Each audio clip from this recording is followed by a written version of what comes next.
భారత వాతావరణ శాఖ లెక్కల ప్రకారం ఈ ఏడాది జూన్లో దేశంలో సాధారణం కంటే తక్కువ వర్షపాతం నమోదైంది. జూలై తొలి వారాంతానికి కూడా వర్షపాతం లోటు కొనసాగింది. ప్రస్తుత మాన్సూన్ బ్రేక్ కారణంగా ఈ లోటు మరింత పెరిగే అవకాశం ఉందని నిపుణులు హెచ్చరిస్తున్నారు. సాధారణంగా మాన్సూన్ బ్రేక్ 4 నుంచి 5 రోజుల పాటు మాత్రమే కొనసాగుతోంది.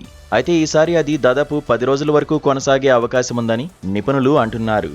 భారత్లో రుతుపవనాల సీజన్ కొనసాగుతున్నప్పటికీ ఒకవైపు కొన్ని రాష్ట్రాల్లో భారీ వర్షాలు కురుస్తుండగా మరోవైపు వాయువ్య మధ్య భారత రాష్ట్రాల్లో మాన్సూన్ బ్రేక్ ఆందోళన కలిగిస్తోంది. జూలై 2వ వారంలో నమోదైన వాతావరణ పరిస్థితులు నిపుణులను కలవరపెడుతున్నాయి. సాధారణంగా జూలైలో వర్షాలు కురవాల్సిన సమయంలో ఏప్రిల్ను తలపించే ఎండలు కనిపిస్తున్నాయి. ఈ సుదీర్ఘ మాన్సూన్ బ్రేక్కు పసిఫిక్ మహాసముద్రంలో బలపడుతున్న ఎల్నినో ప్రభావం కూడా ఒక కారణమై ఉండొచ్చని వాతావరణ నిపుణులు విశ్లేషిస్తున్నారు. ఎల్నినో అనేది మధ్య తూర్పు పసిఫిక్ మహాసముద్రంలోని సముద్ర ఉపరితల జలాలు సాధారణం కంటే ఎక్కువగా వేడెక్కినప్పుడు ఏర్పడే సహజ వాతావరణ పరిణామం. దీని ప్రభావంతో ప్రపంచవ్యాప్తంగా గాలుల ప్రవాహం, వర్షపాతం విధానం మారుతాయి. భారతదేశంలో రుతుపవనాలు బలహీనపడడం, కొన్ని ప్రాంతాల్లో కరువు పరిస్థితులు ఏర్పడడానికి ఎల్నినో ఒక ప్రధాన కారణంగా పరిగణిస్తారు.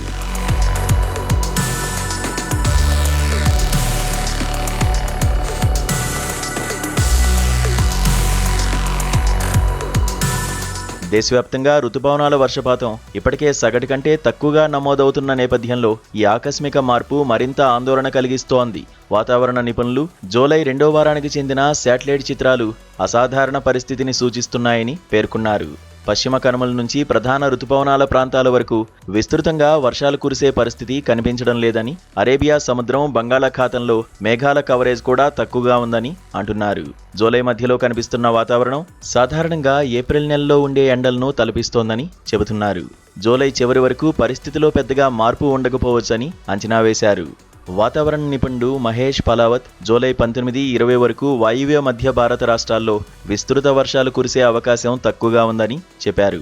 దీంతో ఢిల్లీ, ఎన్సీఆర్ సహా పలు ప్రాంతాల్లో ఉష్ణోగ్రతలు 37 నుంచి 38 డిగ్రీల సెల్సియస్ వరకు చేరే అవకాశం ఉందన్నారు.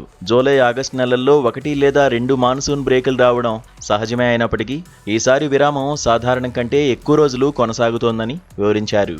ప్రస్తుతం తూర్పు భారతంలో వర్షాలు కొనసాగుతున్నప్పటికీ వాయువ్య, మధ్య భారతంలో వర్షాభావ పరిస్థితులు నెలకొన్నాయని చెప్పారు.